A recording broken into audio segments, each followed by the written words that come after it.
Nu ko, tātad pirmie BMW kasjaki. Nu kāda tur kasjaki? No vienmēr sakot, sāk jaukt ārā, jāsamaina gaisa filtrs, nu sveces jāsamaina, vēlāk varbūt ķēdi vēl samainīs visiem pričendāļiem. Un šitien skaties kādu šaize, šitien dziļumā iekšā, ja? Redz, re, kur ir tāds vāciņš.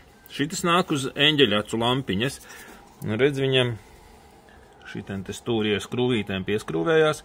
Stūri nolaust, bijis pielīmēts, viņš mētājās tur lejā jau pilns ar dubļiem, nu kādu laiku jau mētājās, droši vien kādus 5 gadus Vācijā, viņš nāk tur apakšā, nevar tagad parādīt, reku te lampas gals, kā viņš tā, opacā, vot šitien viņš nāk virsū, tā te, opacā, pasūtīja jaunu 9 eiro oriģinālais, tas būtu nieks, un šitam nolaust austiņa, rekur.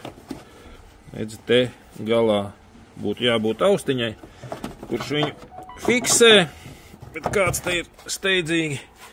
Redzi, šitā nolausta. Šitas jauns oriģinālais 26 eiro maksā ar pasūtījumu. Pagaidām vienkārši uz karsto līmšu tos pielīmēs vietā. Nu vēl eļļu apmainīs, nu nevar jau spriest. Lai tā eļļa izstās tur tīri vai netīri, vienalga apmainīs eļļu, filtrus. Nu tā kaut kā. Gaisa filtrs jau samainīts, šis jāliek vietā, kas attaisīs tās fāras. Un es vēl domāju arī samainīt akumulatoru.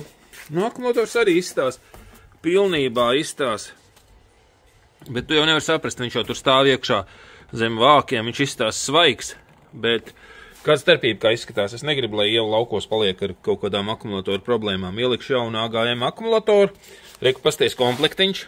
Rezerves riteņa nav, bet ir kompresoriņš un tā ķīmija BMW oriģinālā.